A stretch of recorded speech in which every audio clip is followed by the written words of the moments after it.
Welcome to This and That Gaming. My name is Nathan, and today we're going to be talking about the bane of my existence, bloaters.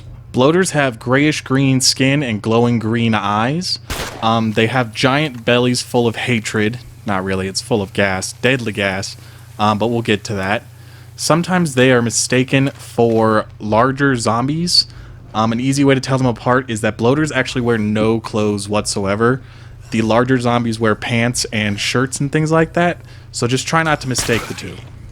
Bloaters also tend to kind of lie around on the ground like this sometimes when you come across them. This makes them especially dangerous because it's easy at certain angles to mistake them for corpses or crippled zombies, the ones that crawl around with no legs. They aren't. They also like to do this in the middle of roads, which is very dangerous considering the gas they emit and the lingering effect it has on a car, which I'll cover later. Bloaters tend to spawn anywhere on the map where a regular zombie will spawn, with the exception of the interiors of buildings. When your character comes within range of a bloater, they'll say something like, "I gotta deal with that bloater over there," and this will mark them on the map.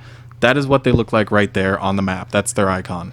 The danger bloaters present to the character is that when they die, they release a giant smoke cloud.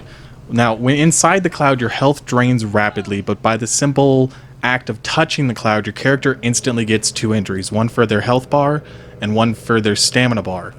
Now, they do this in cars especially bad. You have to abandon the car because the cloud will just stick around it until it dissipates, like I think about 30 seconds later, and this can force you to abandon your car in really bad spots.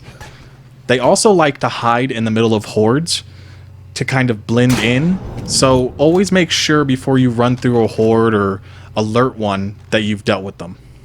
Another danger they present is that when they die, they actually make a loud noise.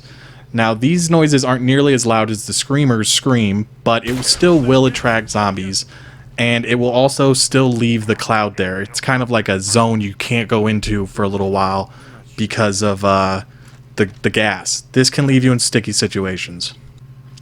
Now, obviously, because of the nature of their deaths, there's really only one good way to get rid of a bloater, and that is to shoot them from a distance away. If you shoot them in the head, you actually can silently kill them, which negates the loud noise they make. Now, shooting them in the head makes the gas seep out into a much smaller area, and it also is totally silent. The gas will just leak out of their body until it pops. Now, an important thing to remember about bloaters is that they are easily the sneakiest enemy in the game. They will sneak up on you inside, outside, it doesn't matter. Your character doesn't always see them and mark them on the map, and so they have the ability to kind of pop up on you when you least expect it and really ruin your day. My advice is to kill bloaters basically whenever you see them. Even if they're laying down and they're not chasing you or being hostile in any way, you still want to kill them when you see them right away or when they pop up if it's possible. It's not always. And the reason for this is because even a lying down bloater, when you come back to the area, he might have stood up and he might become a much bigger threat. Bloaters react to other survivors the same way they react to you. If they get close, they explode, and other survivors are not smart enough to get out of the cloud.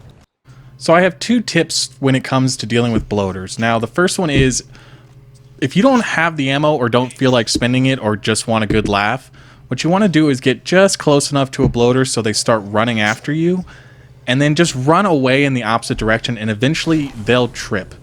Now, this has two benefits. The first benefit is obviously you save ammo, and, you save ammo. That's the first benefit. The second benefit is it's freaking funny, especially if you just do it over and over and over again.